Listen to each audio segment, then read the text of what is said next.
liigin jaallatamaaf kabajamaan addunyaa kanaa Premier League England jalqabamuuf guyyoonni muraasni yeroo afutti waancaa Community Shieldiitiin gareewwan masaanuu addunyaa kanaa gurguddoo lama walitti fidam. Aga xumura qophii keenyaatti nu hordofaan dhaamsa keenya qopheessee kan isiniif dhiyeessu yeroo mara aan Abdii Tamasgeeniin. Aga xumura qophii keenyaatti nu faana ta'an affeerraa keenya.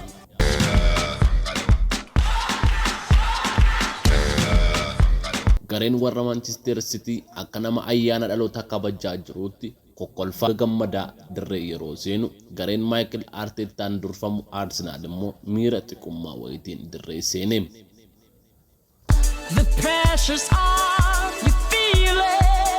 Bara darbe waancaa Premier League ofirratti ilaalee kan dhabe Arsenal fiishkaan yeroo afuufamutti kaawwantaa tirikii tapha durittiin beekamuun jalqabe.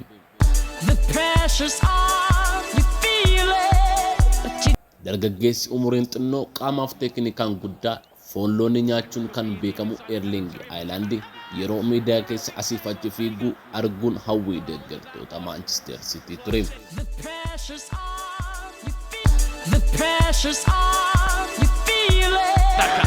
Injisaan Manchester City kan ta'an Pep Guardiola sini ordofuudhaan kan beekamu kofoo jilbaa bitaaf mirgaarraa kiisii yookaan giiphii qabu.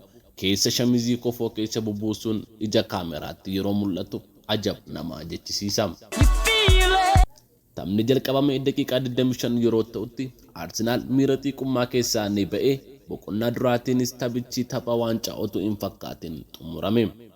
Boqonnaan lammataa warra Manchester City cimanii miidiyaatti waan deebi'an fakkaatu. Yeroo ijaan ilaalan waan ofirra galagaluu hin fakkaatu. Garuu miillisaa fi addisaa maashinii goolii galchuudhaaf itti yaadamee kalaqame yoo jenne Haalandiin arbeessuun ta'u.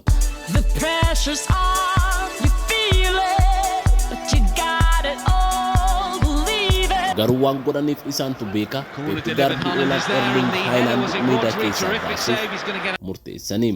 Yeroo kanatti ol adeema Manchester City kan ta'e Cole Palmer dirree seenee daqiiqaa 15 otoo hin guutin taphataa biyya kubbaa miilaatiin seenaa gaarii qabdu lammii Belgium ta'e Kevin De Bruyne akka nama harkaan dura kaa'etti kubbaa miila isaa dura buuse. Palmeris gara goolitti jijjiire gurbaan qalloo hojjaanis dheeraa amma Haaland hin geenye kun abdii warra Manchester Citytti hore.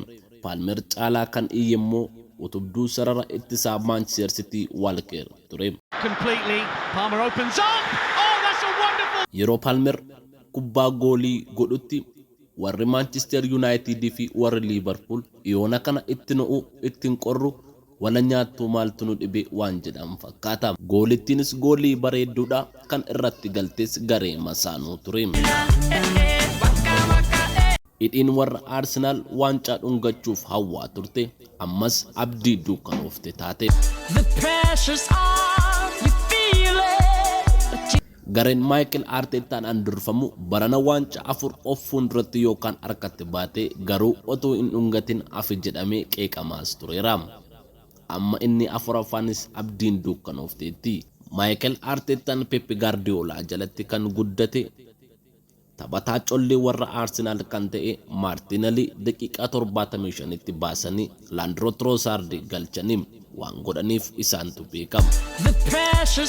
Gooliin erga irratti galeen booda akka waan taphni kubbaa miilaa irraa xumuramuutti warri Fly Emirates taphaa itti fufanii garuu homaa gochuu hin dandeenye.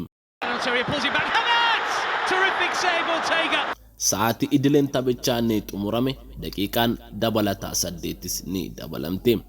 Ammayyuu warra Manchester Citytu dursaa jira. Taphatan warra Arsenal kubbaa garaa gooliitti dhiite Thomas Partey's addaan hin galcha jechuun yeroo addaan galchuuf jedhutti taphataa warra Manchester City gubbee keessa gadi rukute. Copxoo irratti fanxoo akkuma jedhan taphatan warra Manchester City ofirra gadi ciise daqiiqaan dabalataas ni dhumatte. Hidhiin warra Arsenal arras waancaa afuraffaa dhungachuuf abdiidhaan eegaa jirtu otoo hin dhungatin ba'uuf taati.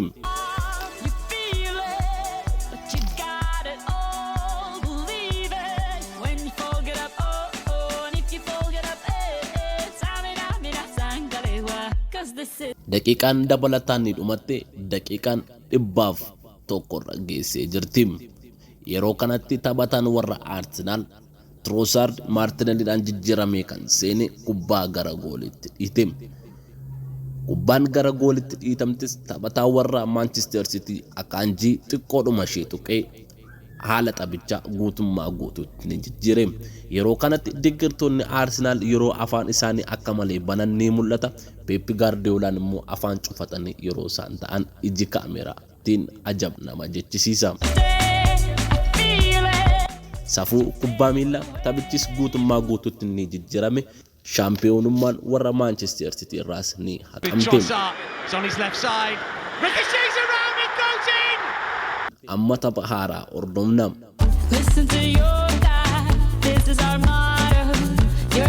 Daqiiqaan dabalataa 30 ni kenname. Ammayyuu gareewwan lamaan falmiiwwan ajaa'ibsiisoo fi obsa fixachiisaa kennuu eegalan. Warri Manchester City kubbaawwan goolii taatu gara gooliitti yeroo yaalan ni mul'ata. Gareen Arsenal Mikel Artetaas akkasuma gooliitti jijjiiruuf kubbaa baay'ee yaalaa turani. Daqiiqaan dabalataa 30 ni xumurame. Taphichi gara peenaalitiitti jijjiirame. Amma kaayoona kana booreen kilaba lamaanitti galuun isee. Warra Arsenaliif gooliinis qixadha. Warra Manchesteriifis karri goolii wal qixa ture.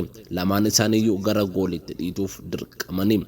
Warri Arsenal goolii 4 goolii godhanii yoo xumuran, warri Manchester garuu carraa argatan hundatti kubbaa tokkitti gara gooliitti jijjiirani. Taphichis shaampiyoonummaa Arsenaliin xumurame. Hidhiin warra Arsenal barana waancaa dhungachuuf karoorfate daqiiqaa 101tti galanni kan Trossard haa ta'u inni gooliitti jijjiire. Akanjinis guutummaa guututti taphicha jijjiire.